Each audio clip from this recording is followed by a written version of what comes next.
Hello viewers, I'm SB, and welcome back to Total War Warhammer 2, where it's time to mess up some Dark Elves. So we can crush this army trivially. I don't think it should put Tyrion in much danger to do so. Oh, never mind. This is the edge of our normal movement range.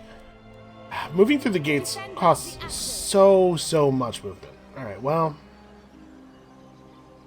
We march!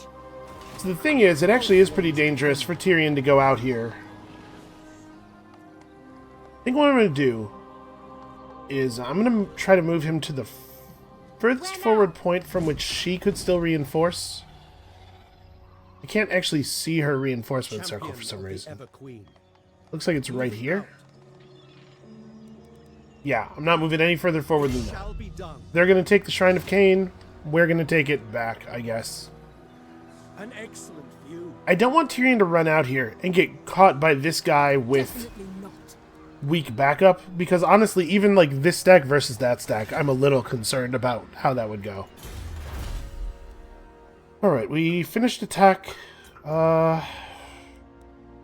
These are still not spectacular. I mean, yeah, okay. 5% speed in 2 turns. That's honestly maybe the most relevant research we could still do. Not a lot of stuff left that is particularly important.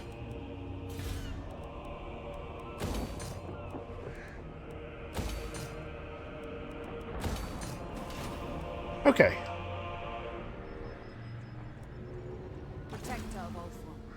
Unfortunately, Miradrin probably needs to chill for another turn. Well, she can move to the Unicorn Gate, though. Have a little bit more accessibility to the coast. Entering the city. Yeah, she'll replenish just fine at the Unicorn Gate. I serve the king. Alright, Alistair probably also needs to start heading towards something. This is not really a good place for him to chill. You know what, let's just send him home.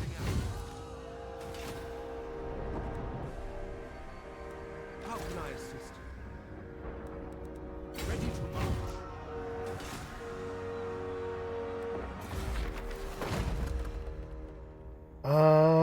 Yeah, sure. Let's run the right because we can. Val's Anvil is a cool spell, and we might get an item out of this that I actually really like. That's interesting. Causes fear, 8% physical resistance, but we could also just get another enchanted spyglass. We should probably do that. Plus 15% missile damage for your whole army is really good, and we have a number of armies that would really benefit from it. So real quick, let's check and make sure everybody has the best stuff they could have. So he has a Talisman of Preservation and his Spyglass. That probably ought to be the way that is. Loyal to a fault. This mage is going to be involved in some serious stuff. So I want to make sure that we re-equip this in the way that makes the most sense. I wonder... I wonder if these effects would stack if I gave a second enchanted spyglass to this army. My guess is that they would not.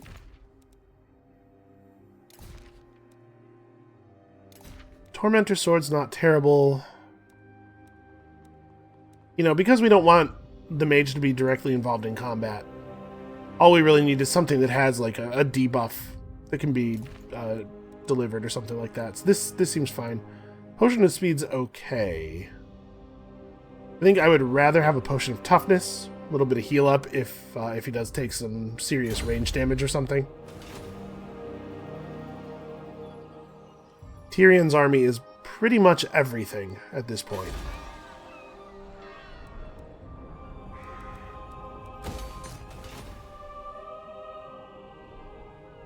Okay, I don't know if there's a lot else that really needs to be done right now.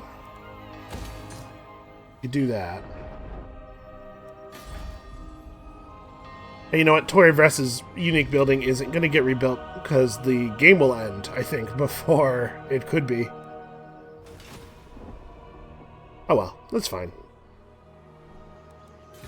Standing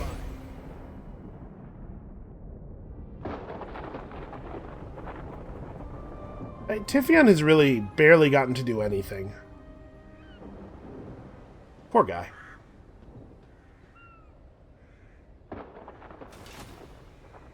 Oh, I didn't actually give that spyglass to anybody, though. It's alright, we'll fix it in a second here. I think Curiella already has one, but we have at least one army that's largely Sea Guard, so, you know. I'm sure we have a good place to put it still.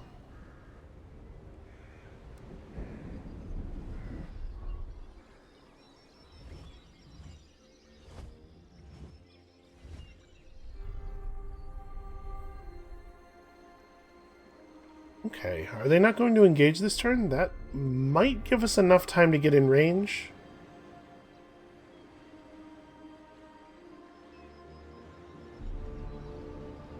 Are they just headed to the Shrine of Cain? It's gonna be at the final battle between all of the Dark Elf armies and all of the High Elf armies is gonna be over this crappy island in Norskin waters that just happens to have some way fragments nearby. That feels a little silly. Alright, I'm not that worried about these guys. The army that went to the gate can chase them down. Yeah, okay, they're not going to attack this turn. We might be able to get in reinforcement range of that battle. I'm not 100% sure. It is still kind of a walk. Alright, I had to click like 6 times there to get that to toggle.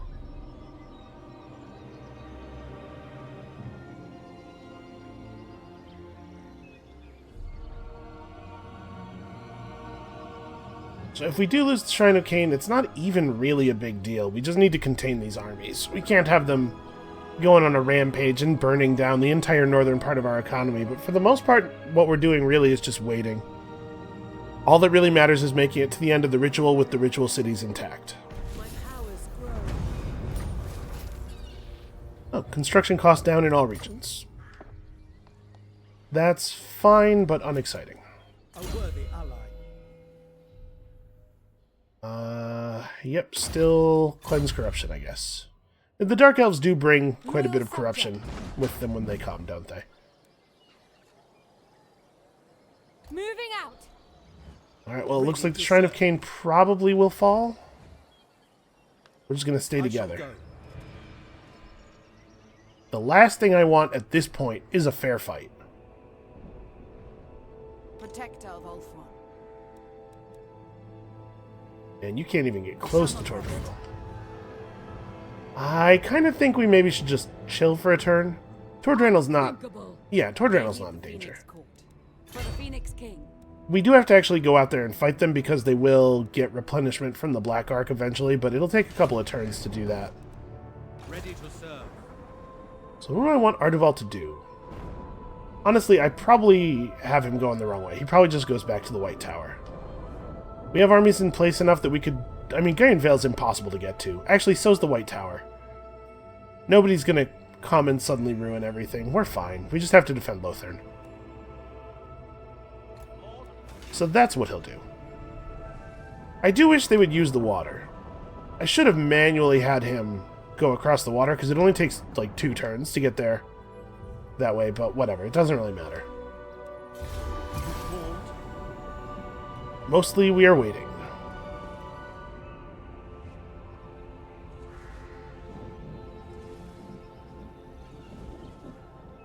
Alistair's a cool character. I hope they do more of this kind of stuff.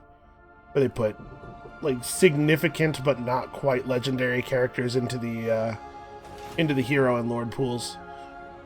I know that they feel a little bit more free to do so with the High Elves because you're expending resources, so you can have some stuff that's just strictly better than other stuff because there's a cost attached to it.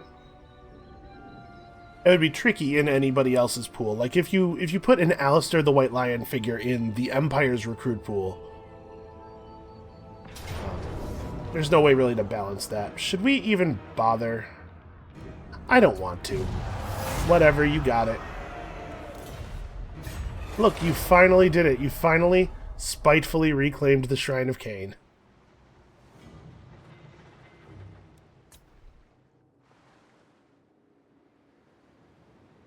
Alright, they're sending another army after us. Very annoying.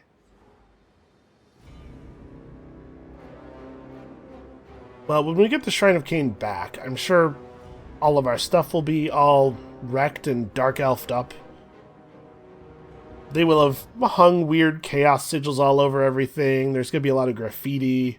Probably most of the city will have been aggressively mated with, because that seems to be what dark elves do. They'll be just like grinding on buildings and on the walls and the gates. It's going to take days to mop that place up. Okay, we've got some great herds. Shield against the darkness. Princess of Ulthuan. A wise course. On my way. Kiriella's got to feel like this is a real personal failure. Seal. Okay, it would be cool if we could get some XP on these Phoenix Guard before Orion. the final thing. I am ready to fight. They're really not getting a lot of kills. The archers are really doing all the work. Those are some very high-level archers. Hadai honor me. Time is of the essence. A promising lieutenant. Okay. A mighty warrior. So you have Student of Hoth already. Guess we just grab another spell. I wonder if we should trade out some of Kiriella's and Tyrion's stuff. Like, Tyrion could take these Sea Guard over the archers. Does he have... What skills does he have? He has Bowmaster. He has Favorable Wind. So, like, all of the stuff that he has that makes him want to have archers actually works just fine for Sea Guard. So his archers have 180 range, 43 missile damage. So the missile damage is the same. A worthy ally. We should definitely give her this. Yeah, the missile damage is the same. It's just a it's just a matter of the range, because remember, she has a range boost, which is why these guys appear to have more range than the archers. A matter of the range, and then I believe archers have more ammo, right? Well, only a little bit. And they're certainly much worse at actual fighting. The range is significant, though. The range difference matters. Assur, rejoice! We stand ready for action. We also might want to trade in the Lore Master over the Wizard. Like, I know this Wizard's maxed out, but it's a maxed out high magic Wizard, which is not my favorite. Princess of Ulthuan. You know, we got here with our silly Archer build. We'll make it through with our silly Archer build. So there's not enough time for a big tech to complete. And all the little techs we have left actually don't do anything at all. Okay.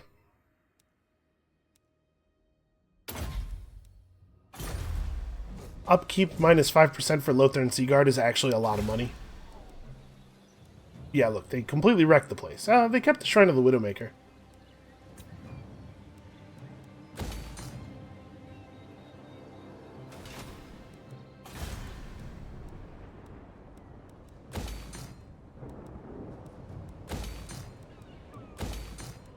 Get all of this stuff rebuilding.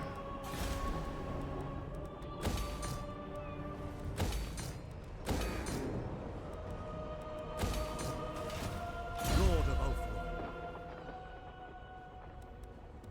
Ulthuan. Okay. So everybody has orders, everybody's headed somewhere. You don't. Alright, your army is healthy enough that you can ride out. Time is of the essence. She's actually kind of not in the range. Let's make sure she's in the circle. Alright, I have to imagine this this army that's on the shore of the Shrine of Cain Island will turn around.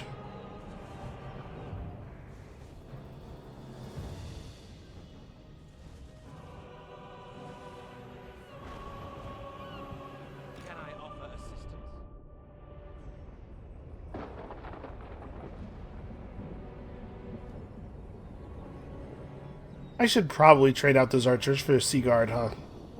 I'm probably just being stubborn. That is a thing I have been known to do. He's going to get here right after all the action is completed. That's a shame.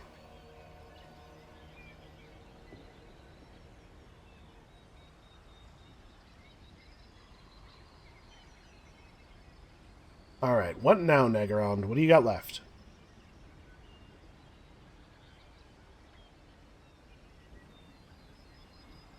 It's just a couple of turns, but unfortunately, I don't think that we can convince them not to do stuff to speed up our turns, despite the fact that there's no way they can really affect the game at this point.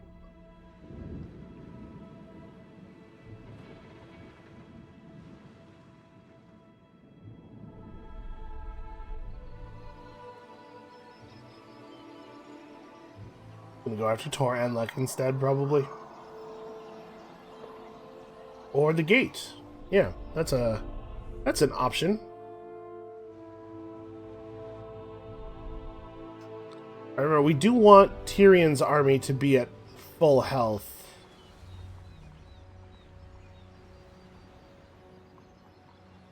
When the ritual completes. So we do want to be a little bit careful about overusing him.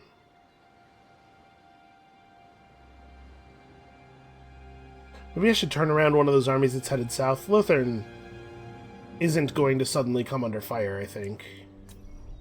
I wanted to make sure that we had people down there just in case, like, a vampire army appears out of nowhere. But it probably doesn't take 2 armies to do that. But also the odds of one of the southern armies getting back into action in time for the end of the ritual probably is 0. Probably what I'm doing here is rearranging the deck chairs on the Titanic to a certain extent, like... The die is kind of cast. I am not going to be able to optimize things in a way that matters. Assyrian guides us. Let's make it clear to this dude that he is not welcome.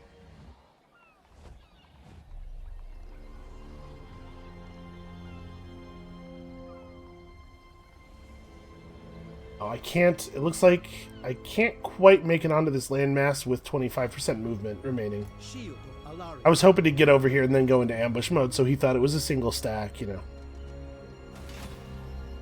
You know how I do. Princess of the Asur.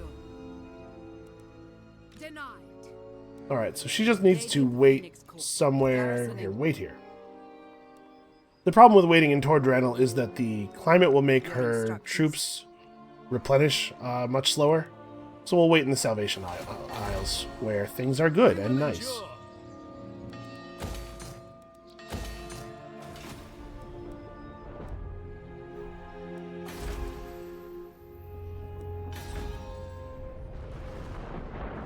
Oh, that's right. Port Ellistor still isn't mine. I almost want to turn on Tor Ellisor, just so that we can say that we united Lothern.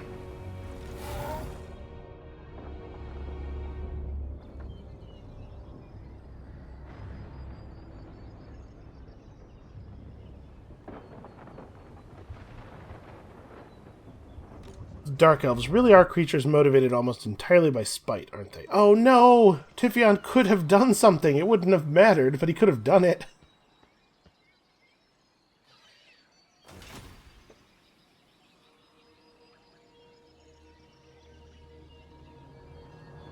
I'll tell you what.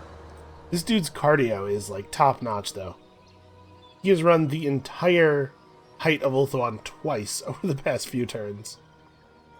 I guess for part of it he was on a boat, but I like to imagine that he was doing laps around the boat. Gotta keep that heart rate up.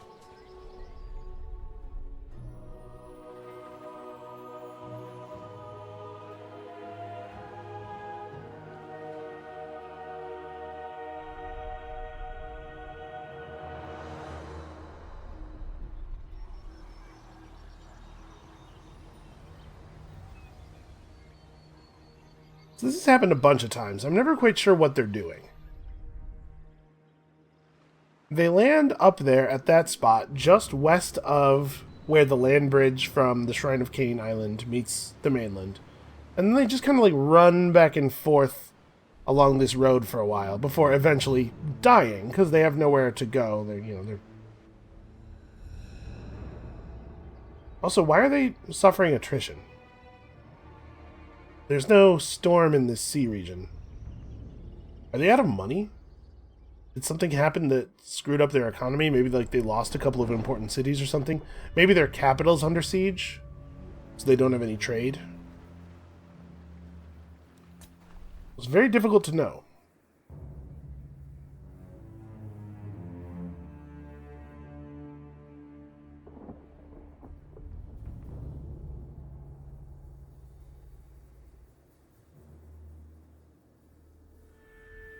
Man, do not tell me that the Necroc Brotherhood is sending a bunch of troops up to attack Lothern.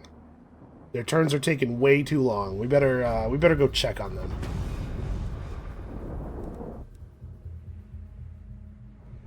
Well, we don't see anything, and we do have vision of all of the oceans. Yeah, I don't know what they're doing down there, aside from making me nervous.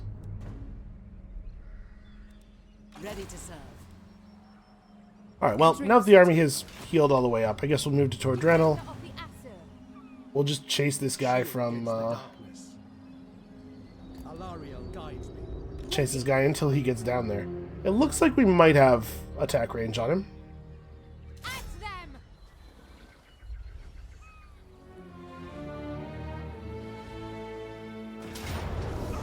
Okay.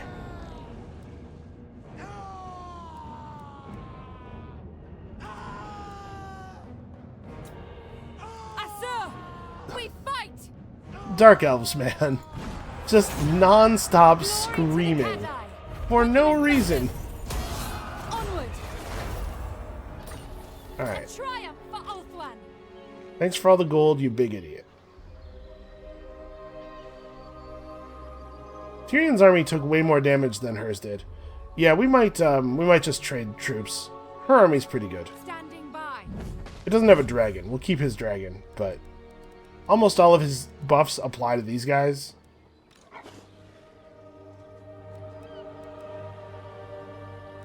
Why is he not getting any replenishment? Because local effects. Minus 15% is a lot, I guess. Servant of the king. I never tire. Let's see here. He can make it back to the Salvation Isles. Inspecting the garrison. I believe what's going to happen is we're going to get a couple of turns. Like the ritual's going to end, and then we have 5 turns to do an event battle, I think. So yeah, let's trade some archers out. At the very least, we're going to trade the archers out. We want to keep his bolt throwers. They're a lot better. So how many is this? 1, 2, 3, 4, 5, 6, 7, 8. 1, 2, 3, 4, 5, 6, 7, 8. We probably want to keep the Phoenix Guard. He's got some Phoenix Guard stuff. White Lions are cool, Rejoice. but we could trade out the White Lions for these 2 units of Sea Guard just because they're so injured. And then his army's all Sea Guard and Phoenix Guard and a couple of special troops. I mean, I like having White Lions. They're powerful units. I'm going to keep the White Lions. I don't think we will have to go into battle with them injured. Resting on my journey. Okay.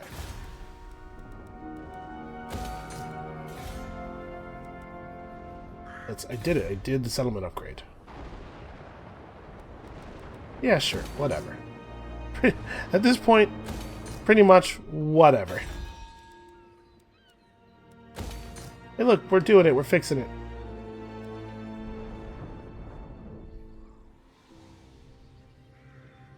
We stand ready for action.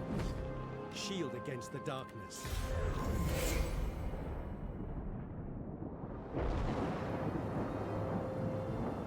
Alright, well, Lothern is defended, just in case some vampires do appear out of nowhere.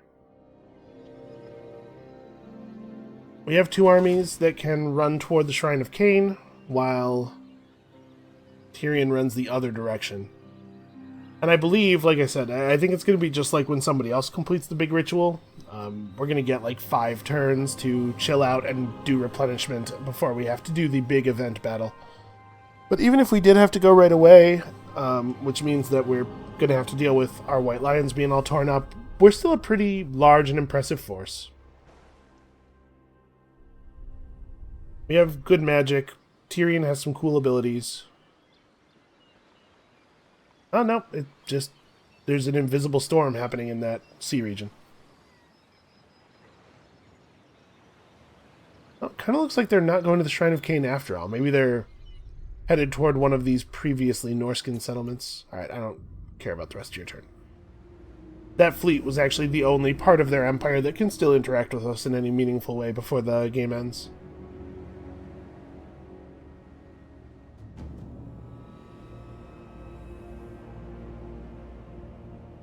I do kind of wish Tyrion could be on a dragon. It would be nice to have an extra group of dragon breaths. I wonder if Teclis can ride a dragon. Or if they both have, like, special lore magic horses. Let me tell you something. I don't care how good a horse is. If it can't breathe fire, it's not as good as a dragon. You put that on my tombstone. Win 2 battles against the Dark Elves. Oh yay, 40 way fragments. I can't imagine a reward that I want more. What orders? Garrison. Yeah, get over here. Loyal to a fault. How is this mage even still leveling up? Protector of the Everqueen. Okay, so we're gonna get some alright replenishment I here. am honored. Your best. Their skill is legend. Get an eagle. Why not? Princess of the Azure. Entering the city. Okay. Journey. Ready to attack.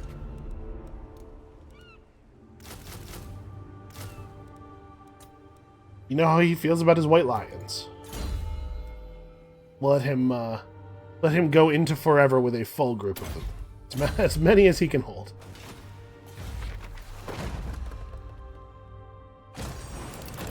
Sure, why not? Alright.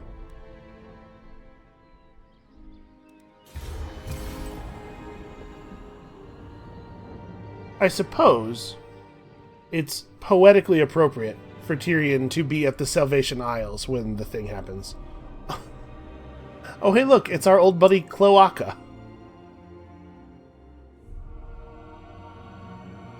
I hated that guy during the Skrulk campaign with the fiery passion of 1,000 suns. But it's remarkable how time dulls old wounds. Still, though, terrible, terrible name. I think Marathi's coming for us. I think Marathi is headed to Lothern. He's going to get there a little bit late. Oh, no, they are definitely going to the Shrine of Cain. Well, if they can't attack the city this turn, which they cannot, we will have 2 armies in it next turn.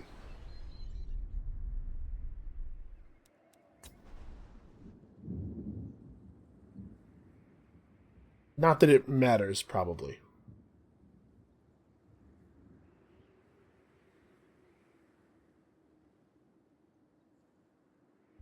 Alright, I believe at the beginning of our next turn we're going to get a little cutscene, probably. I have to say, I'm pleased that the plot ended up still being the insane, it was the Skaven all along thing.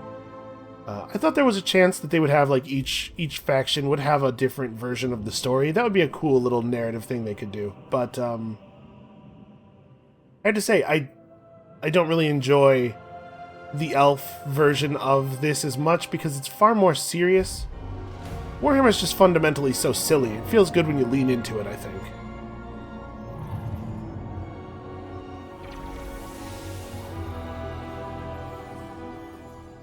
The Star Crown reforged. But the crown alone is not enough.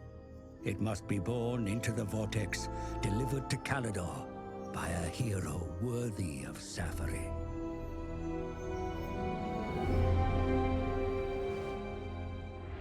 And yet the chittering Skaven lurk, defiling Ulthuan, awaiting the Horned One's arrival.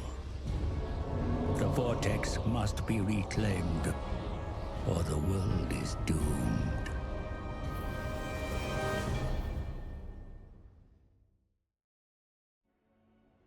We just gotta stop them from getting their bell over there, right? Assemble at the eye of the Vortex, my lord. Their bid to summon the Horned Rat must fail. Yeah, so we have 5 Attack turns. and gain control of the Vortex yourself. Okay, so we are in fact going to wait for Tyrion to finish replenishing. So how many turns is that? 2 more. Okay. I think it was probably right to do the archer trade out. Loyal servant. I don't feel 100% It certain on shall that. be done. Protector of Ulthuan. So can she... Give the word. Yeah, it looks like she'll get the attack. Okay.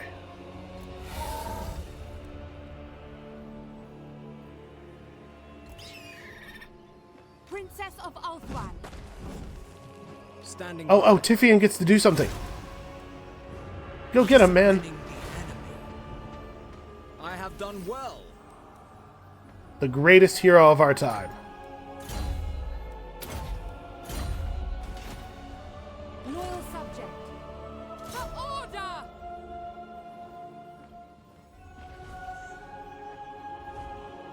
Man, Kiriella's army is certainly very archer focused. Another time. A just reward. Victory for Assyrian.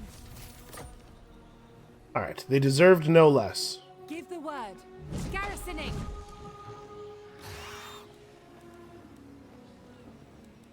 Okay. Shrine of Cain is finally safe. You know, for the next 3 turns until the Dark Elves show up again. What would you have of me?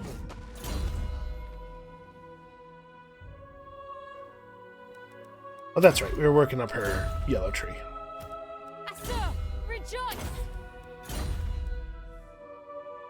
I think it's okay to stick with the high mage. Can I offer assistance? Champion of the Ever Queen. Right, like the Shield of Sapphire is pretty great. We just gotta remember to cast frequently. And Fiery Convocation's a good spell. Yeah, I think we're gonna stick with this guy.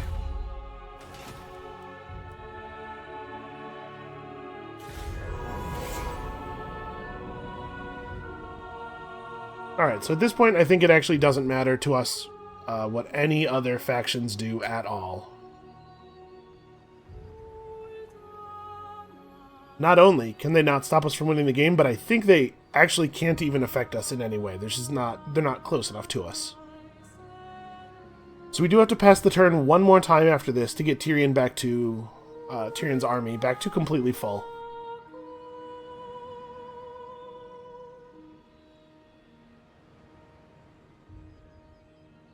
I wonder if we can reach Port Elistor in that time. Because we have 2 armies down there. We could certainly take it back.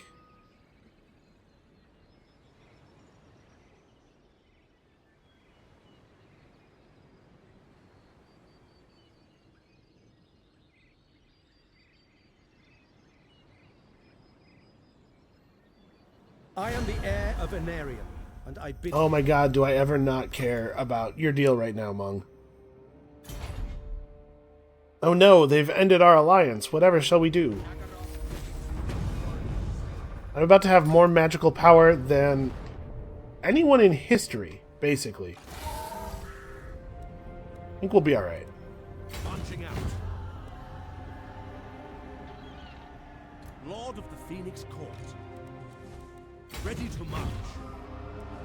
Moving on. Both one will be mine. Ready to serve.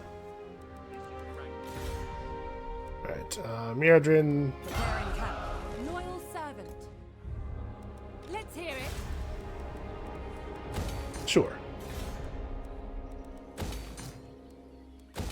Powers are yours to command. Who's this? A light mage. Okay. I don't know. Get a horse. I hear the good day. You both have earned your horses. Great bookkeeping. Seriously, though, they were actually, like, really important. Those two made us a lot of money over the course of the campaign.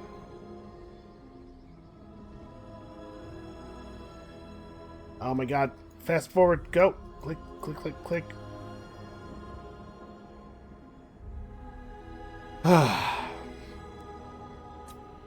There we go. Finally. I don't want to see any of Nagaron's troop movements. Finally. Finally they're willing to make a payment. After all this time, now is when they think, hey, maybe some gold will smooth it over.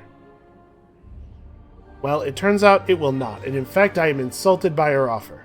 So insulted that you just won't even believe what I'm going to do next.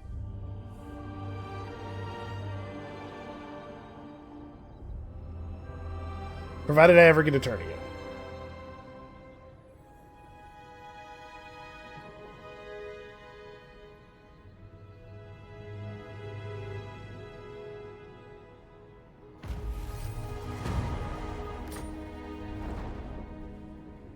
Can we get here this turn? Can we do it? Oh, it looks like. It looks like. Called. Making my way. Can I offer assistance? Do it. Declare war. For the king. It's time. Send me. A noble victory. 3 elves Claim lost. what is ours. We did it, you guys.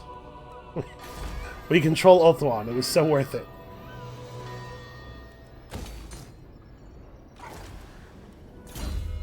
He probably should have built walls. Like, I know the only people nearby are his Lord of Ulthuan. allies for years and years and years, but, like, you should build walls. I hope that this has made it clear to you why you need to build walls. Also, Alistair apparently was not immortal. Man, I don't even... We're definitely upholders of order. The thing we just did was upholding order. The great Alright. Alariel's champion. Tanked my economy by losing my trade agreement, but it's fine. Doesn't matter. Because it's time. Required character is currently... That's right. You can't teleport from within a settlement for some reason. Don't really understand why. Alright. Let's do it. We're not going to get any more ready than we are now. So the balance of power bar is pretty against us. We are going to have to fight all of the other players as they try to stop us from doing the thing, but our power over the vortex will give us a little bit of an assist. Also, we do have Sunfang, and apparently it hungers. So I guess that's something to consider. At the very heart of Ulthuan, upon the Isle of the Dead, the greatest of all battles must be fought. Enemies from many realms gather, ready for war. Under the shackles of the Council of 13, the Greyseer clan fight for dominance of the Vortex. Using power stolen from all the rituals enacted thus far, they plan to transform the Vortex into a portal and summon forth their horned god from the realm of decay. It kind of seems like Mazdamundi and Malekith should be on my side. They should be against that part. But okay, apparently we're preparing for the ultimate battle. Star Crown is now reforged, and so the Vortex can be saved. Doesn't really make a lot of sense when you think about it, but it's alright, we're gonna be fine. This battle is a little bit more heavily weighted in our favor than the balance of power bar made clear, due to our control over the Vortex. It sort of doesn't make sense, though, for us to have control over the Vortex. Like, it makes sense in the Skaven version of this, because the whole idea is that you've been secretly siphoning off the magic used in the rituals. But we shouldn't have control of the Vortex, right? Because the Skaven have been secretly siphoning off all the magic from our rituals. I don't know. I guess they only got some of it. And apparently not even enough of it for the rituals to have any effect other than the one that was intended. So we will use the vortex to mostly avoid having to do a lot of fighting. When we did the Skaven version of this, I have to imagine the Skaven version is the hardest one because the Skaven themselves break very easily. And given our incredible magical prowess, we're going to be able to panic them and break them before they get to us. So we're probably actually only going to have to fight 2 of these other armies. Although I guess the Skaven do have those catapults. The world is in peril. That is not our responsibility, but the Vortex is. If the world suffers, so does Ulthuan. We cannot let the vermin bring their infernal god onto this island. Sons and daughters of Ulthuan, be ready to fight. Fight for your souls. Fight for your homeland. Ulthuan is defended.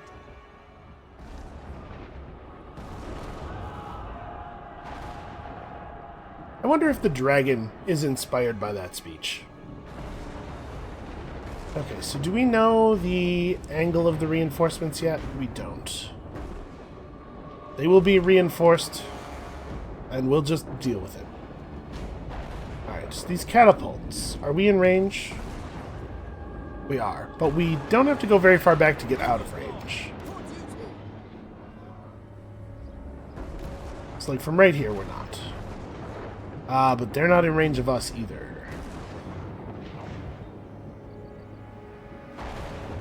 I wish you can't select an enemy unit and keep it selected during this part of the battle. I guess we backed up way more than we needed to. In fact, the bolt throwers were maybe not in range where they were initially, huh?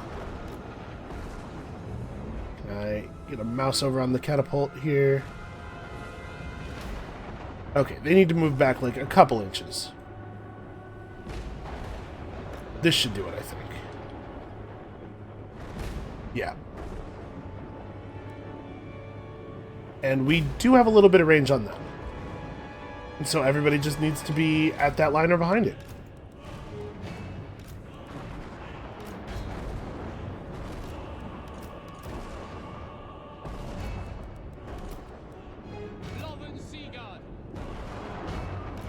We want the Sea Guard line to be thin, though. So actually, these guys have to move back.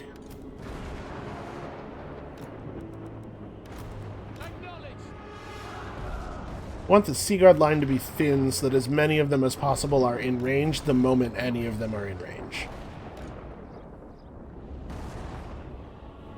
These guys can defend against weird cavalry charges from the side or whatever. I'm pretty sure the other enemies are going to come in from the side.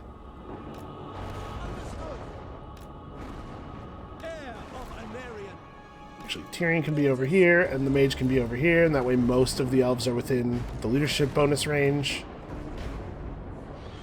Okay, so The Skaven have almost completed their summoning, my lord. One final chance remains to defeat them in battle and foil their scheme. Advance! no, I'm not going to do that. This is the opposite of advance. We're just going to sit back and let our... Oh. There we go. We'll sit back and let our ballistas do some work until the Skaven come forward to us. Here we go. Here comes the first volley where they're in the right mode. Much more effective.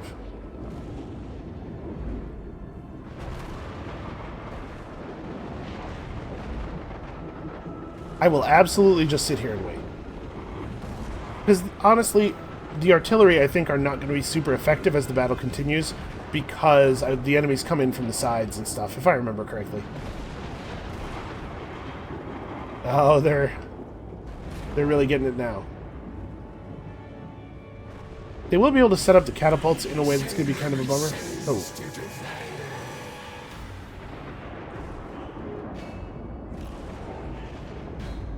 We're going to have our dragon kind of wing out to the side here to try to grab the catapults, as we do. At any minute now, we're going to get access to our magic powers, I hope. I'm starting to wonder if maybe we don't get them after all. Those guys are about to come into range. And these ones are the only ones I'm really worried about avoiding with the dragon. Okay, they clearly don't care.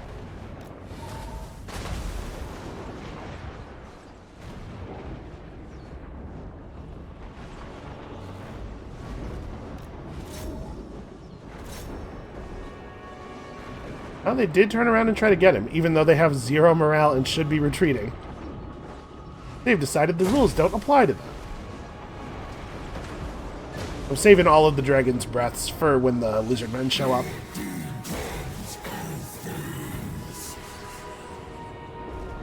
Wow, good work, guys. Good strong start. Awaiting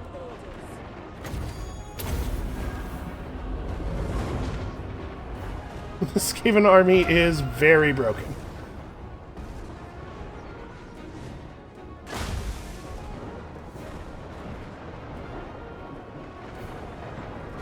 This is just embarrassing. They're not even going to actually make it to melee. Ulfwan Mage. Just keep the healing running.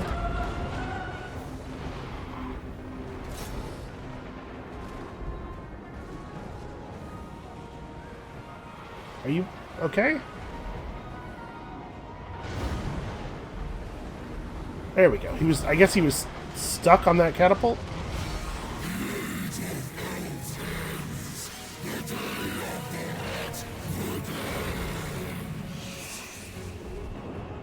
These guys are shattered. The enemy lord is dead. Good work, everybody.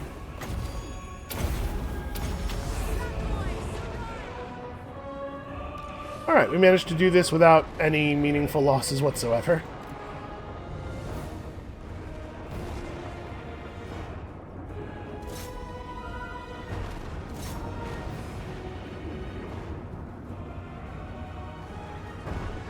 We did lose ammunition, I suppose. That's a thing.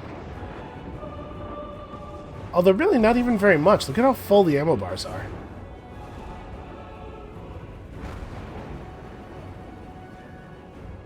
So, at some point here, more stuff is supposed to happen. It kind of looks like a battle that has just resolved. I don't know, I guess come back. Don't even chase out that far.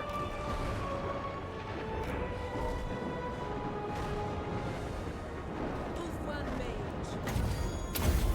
Let's keep replenishment rolling.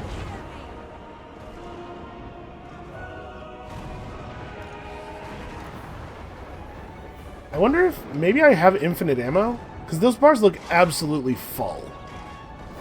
I guess that one's showing a little bit of black. Maybe you have an unusual amount of ammunition in this battle or something.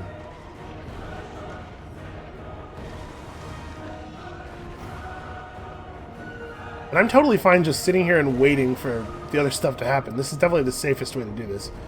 That's the catapult crew, by the way. They have elected to abandon their catapults. They're just gonna charge our ballistas. I don't know. Seems unwise to me. They finally got the idea. The enemy are in retreat. my Here we go. lord. The power of the Vortex is in your hands. Use it wisely, for others who seek to control the Vortex converge upon your position. Okay, so we got incoming, but we've gained the powers of the Vortex. So we have Vortical Enrichment, which creates a huge explosion that does not affect our troops, and in fact heals our troops. And then Vortical Blast, which is just a big, powerful explosion. So we're just going to start popping these off. The cooldown on these is 30 seconds, and we should keep them on cooldown constantly. So let's heal our guys even more. Are any of these troops not full retreat? No, okay. So at this point, I think it makes sense to turn our bolt throwers around. Actually, I should do this manually, because I think if I select them both and tell them to turn around, there's a chance that the guys on this side will want to be, you know, they'll still want to be on the left from their perspective. It might take longer for us to get set up. We also might want to switch to... they're bringing in skinks. We don't need to switch to armor-piercing mode just yet. And I think actually we're just going to do the same thing here. We're going to have all of these troops turn around in place. Having a massive ranged advantage, like really, really good ranged troops, makes this battle way different, because Skaven don't have awesome ranged troops outside of the their artillery, which is fantastic. There might be a button for this. It's possible that there's a button in Total War that is everybody turn around, but if there is, I don't know what it is. Alright, this is when all of our anti-large stuff is going to come into play. We haven't fought lizardmen very much, so if this is the first time you've watched a Total War thing, you might not know this, but lizardmen are a very large, focused army. They have a lot of actual dinosaurs. The lizardmen attack, my lord. Their deranged quest to re-establish the order of their ancients would see them use the Vortex to annihilate the world. Drive them back. Okay, we probably don't want the dragon to be in front. And actually, it probably makes sense for the wizards to... Well, wizard. Actually, Sunfang has a... Oh no, Sunfang has a pretty short range, actually. Well, we'll just let our ranged troops do what our ranged troops do, and we will vortical blast the heck out of these guys.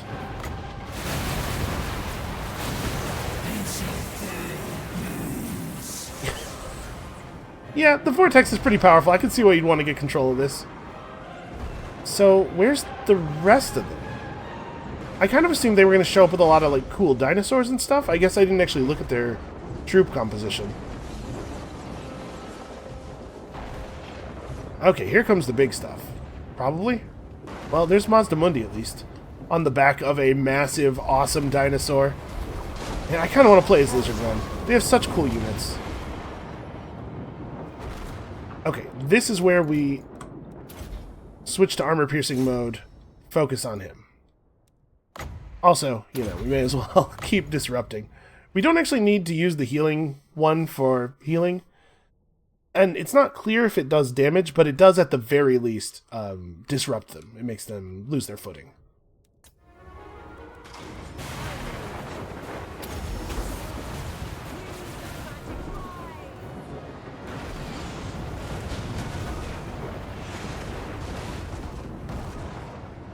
Alright, we're probably going to have to do some actual fighting here. That's alright, we're ready for it.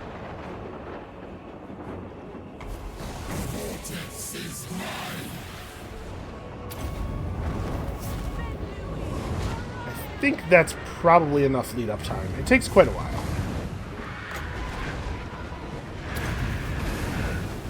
Yeah, that was good. Alright, so they've got a couple of big dinosaurs coming in. We have a lot of anti-large troops. It might be time to start closing rank.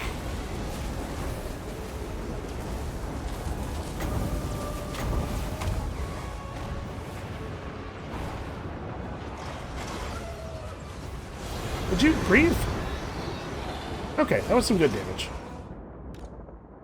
Yeah, I think it's time to start bringing in the, I don't like to have my melee troops stand in front of my archers too much because it's so easy to block your guys and make them stop firing. It's definitely time to start coming in now. They're doing something over here. If we get Mazda Mundi down, that will kill a lot of their will to fight. Although, to a certain extent, when they get low on morale, what they do is this. They go rampage mode instead of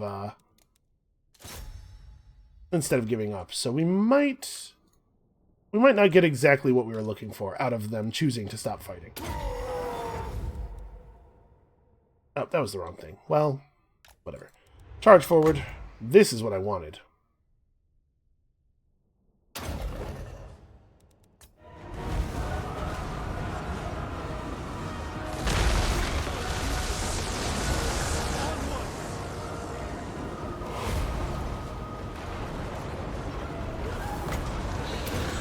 Oh, that's going to be a good one.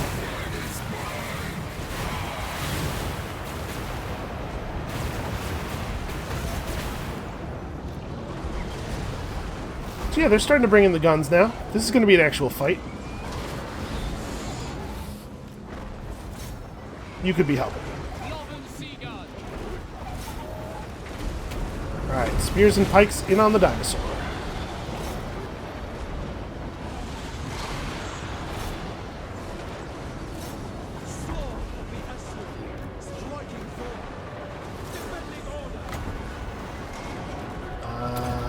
Those guys should not be fighting us. That's very annoying to me.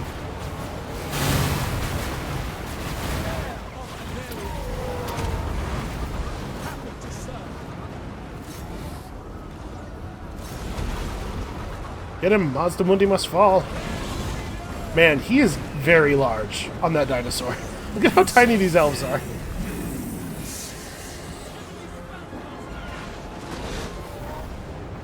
Alright, Dark Elves incoming. Oh, Mazda Mundi down. Well, that's army number 2. So obviously we need to turn you guys to face this way.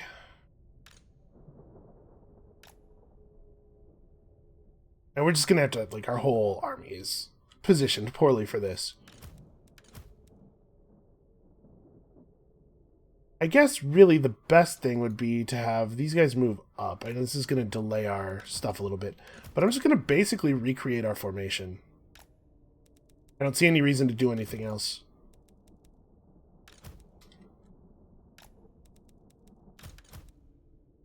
We have time. They'll approach fairly slowly. We're going to be able to shoot blasts and burst them and stuff, like...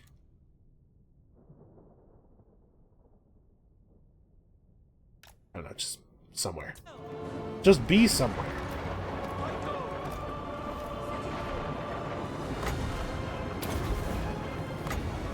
Some healing on ourselves. Wow, that's so powerful. Your defenses. Oh yeah, we should be casting our High Mage's heal as well.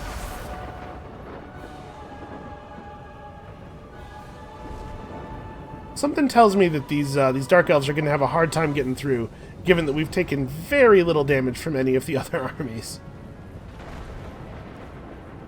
Can I target these spells through the UI like this? No. Okay, let's...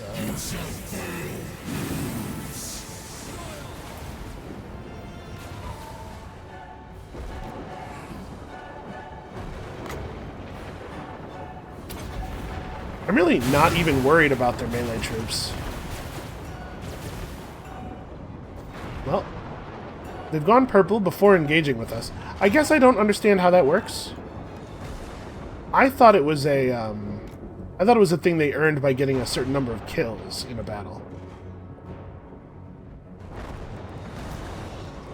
Or maybe the rules are special here because of all the ways in which the rules are special here.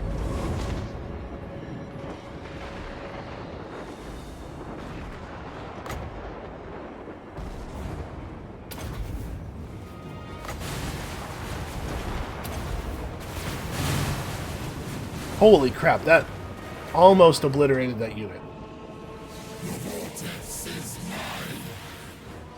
We actually only had time to get one Dragon Breath off during that during the dinosaur fighting portion of that too.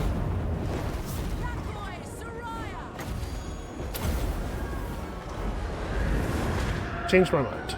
We really need the Phoenix. Yeah, this elf range superiority thing is very, very difficult to beat.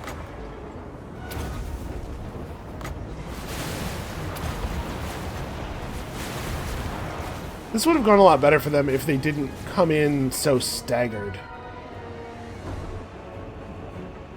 Like, the fact that, like, 5 of their units showed up before the rest of the army really, really hurt them.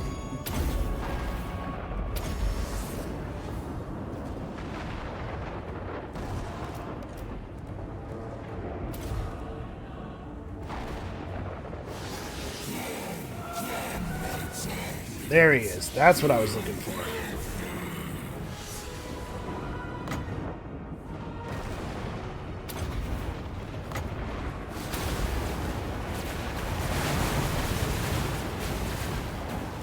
Malekith. We'll make sure we're not shooting at the wrong dragon.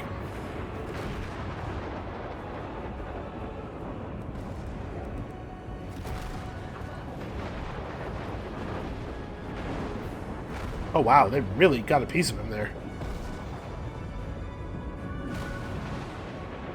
So our health doesn't appear to be going up anymore. I'm guessing that all of the figures that are still alive are at full health, and it's just that the missing portion here represents dead people. So at this point, I think we're going to go back to using all of our blasts for damage. Jesus, that's powerful.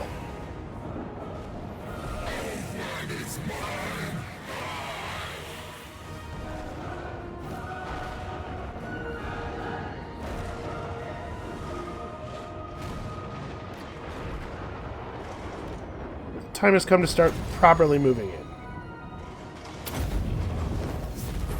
That might have been too early. Am I gonna get those guys? No, it looks alright.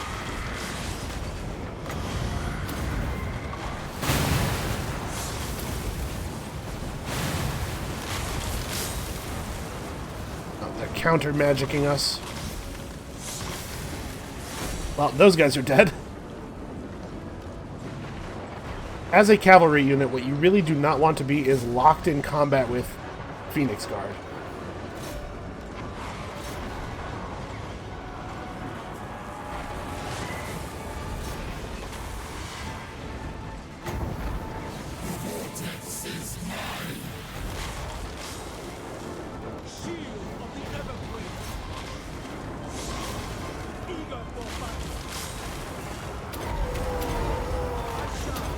I like the fact that Sun Fang is only recharging as long as he's engaged in melee. That's really cool. What's wrong, Malekith? Seem to have lost your taste for the fight.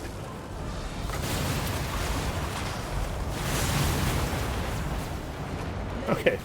They should see themselves out, I imagine.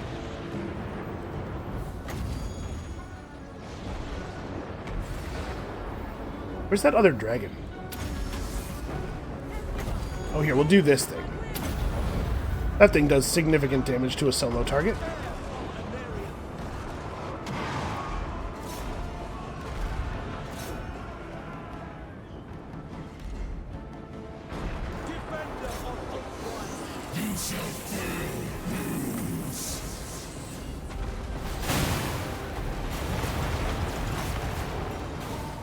Okay, the dragon apparently forgot that it was supposed to be fighting Malekith. That's fine.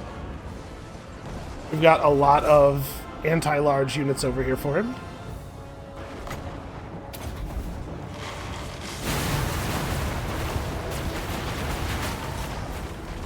My units still seem to be forgetting that they're fighting a lot. There's a bug that I thought was fixed.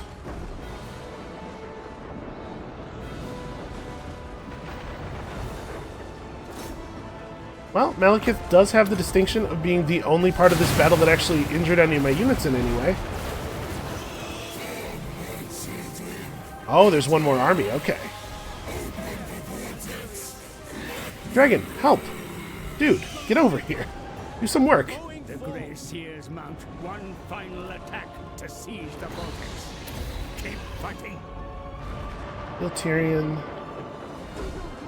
These guys actually got turned during the battle somehow, which is going to turn out to be beneficial to us.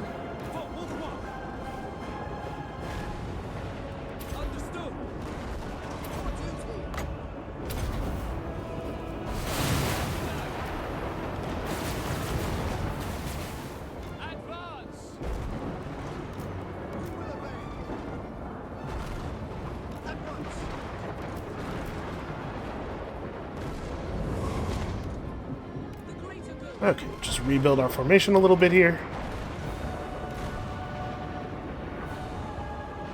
So what do we have? What's scary in this formation? Okay, storm vermin. I don't like those. I'm not too worried about the clan rats. I'm not too worried about the rat ogres. Rat ogres are large and intimidating looking, but they're not actually that dangerous.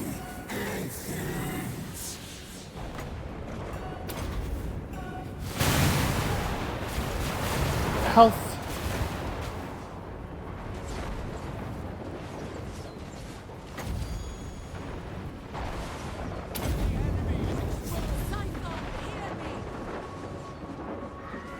Did she just call out to Seinfeld? Does that Seinfeld hear me? Oh, that's gonna be good. Yeah, that did some damage. Need some plague monks with this one.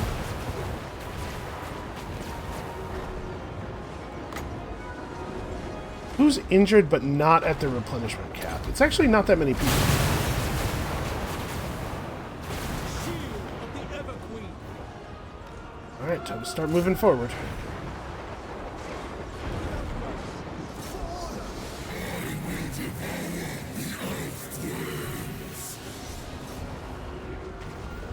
Wielder of the winds.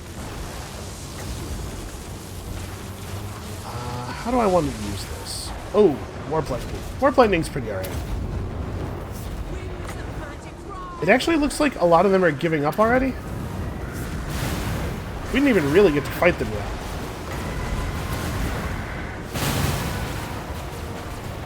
I mean, this is kind of the thing of Skaven. They have real loyalty problems. So they break easily, but they also get back into the fight easily, and while broken, they have a speed boost. So they get out of the fight in one piece, and then show back up later. Heir of Anarion.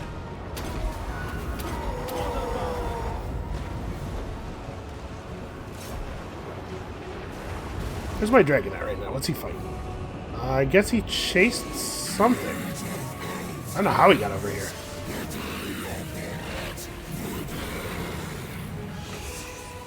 He keeps saying that thing about the Age of Elves ending. But I don't think he's actually watching the battle. No, he's kind of just like glaring at the vortex. He should pay more attention. The enemy are driven off, my lord. The vortex is yours. Victory!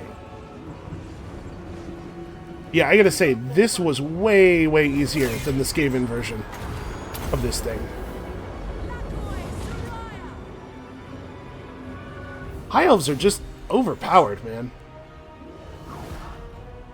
The enemy will remember this defeat, scorched into their racial memory till the end times and beyond. Well, I mean, that's basically now, isn't it? It's the end times, I believe, are quite close. Defeated by your heroic legions, the last of the treacherous Skaven host break and run, squealing in terror and thwarted rage, their scheme to subvert your final ritual to their own evil ends thwarted at the last.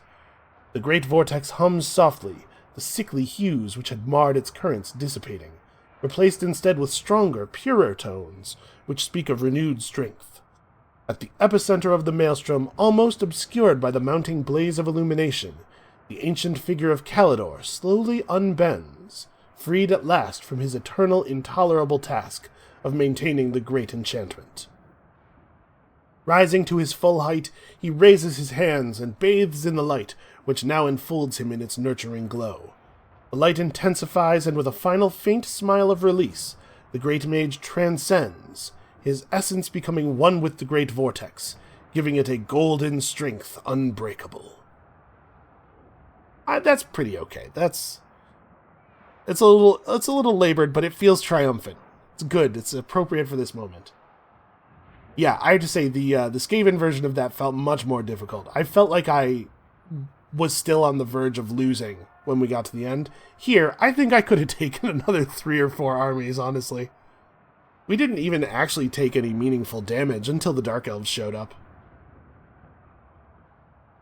So my opinion on the High Elves is that they are too powerful in campaign. I think it's just ranged units. Having ranged units is massively better than not having ranged units, and you almost get that same disparity as High Elves against even other ranged forces because of the fact that you can start shooting at them 20 seconds before they can shoot at you. Overall, of the 2 races I've played, Skaven, I think, much less powerful and also, like, just way more fun to actually be in battle. You make a lot more decisions. With the High Elves, a lot of the time you're just kind of like sitting back and watching arrows happen. It's not that it's not cool. It is cool, but it does make every battle kind of samey. Fear the might of Ulthuan. Alright, execute them all, that's what I have to say.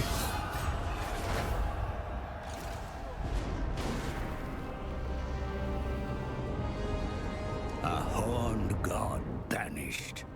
Vermin purged from the island shores.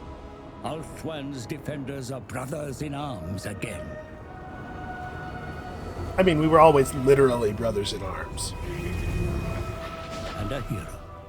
A lawmaster. One who has proven worthy of the Star Crown. To bear its power. walk into the vortex and become the maelstrom. Ours is a world of fleeting glory, but it is glory nonetheless.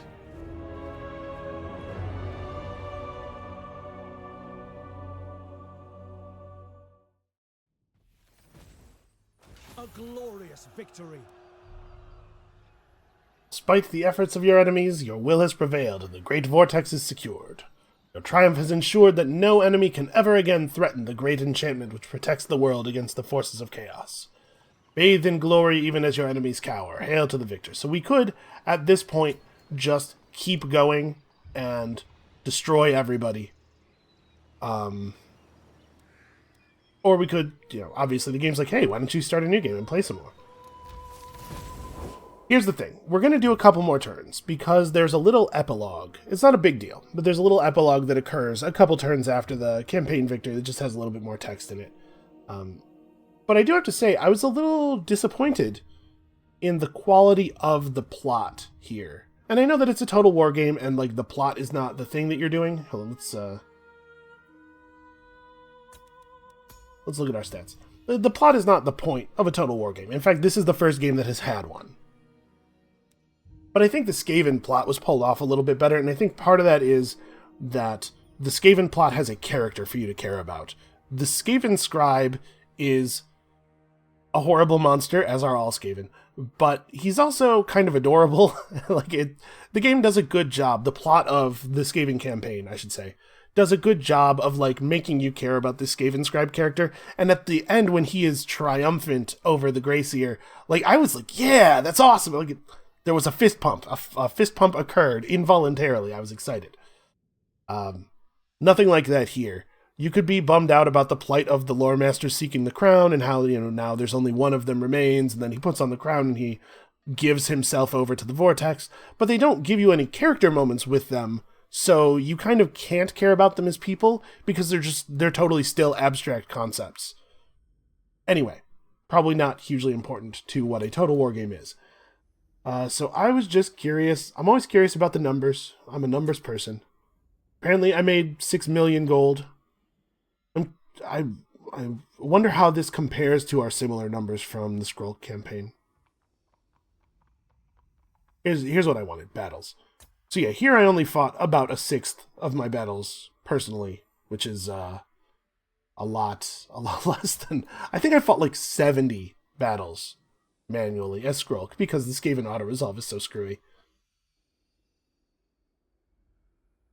28 losses, 148 victories. Pretty alright. It's pretty okay. Yeah, alright, that was good. That was fun. Let's, Tyrion, heir of an Aryan. Let's check out that epilogue, huh? Loyal to a fault. Really a lot easier. Massively easier.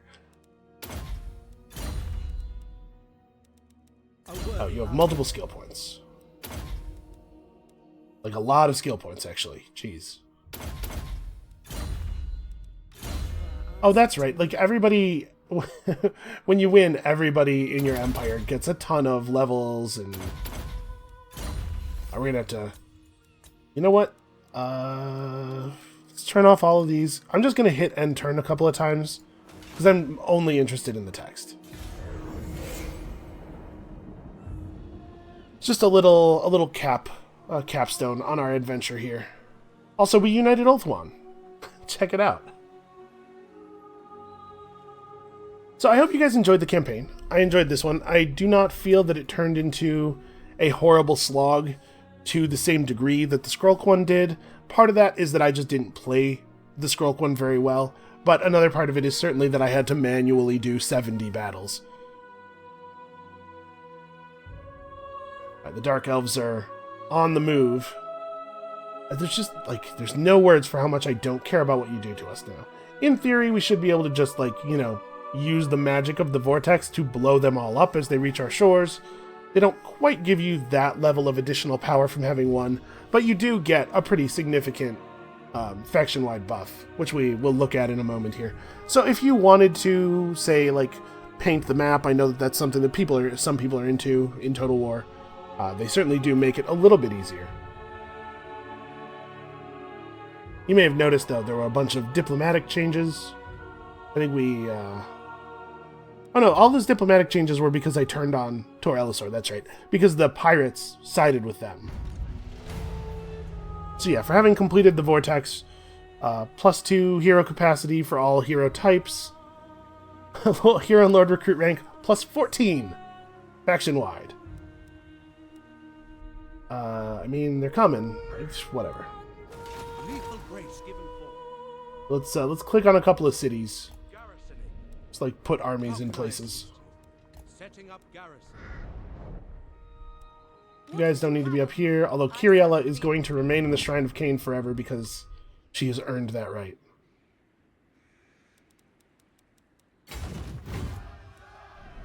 Get over here, Tyrion, get over here. Defender.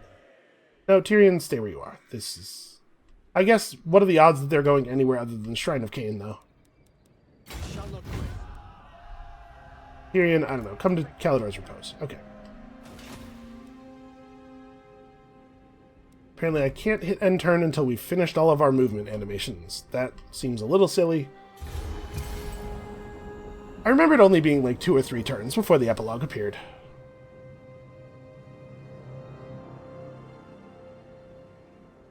I suppose I'm a little bit down on the elf plot, in part because it's not like the Skaven plot, but I suppose if you're going to do a thing like this, it does, maybe you do benefit from having a different tone for each race, a tone that's sort of fitting to their aesthetic.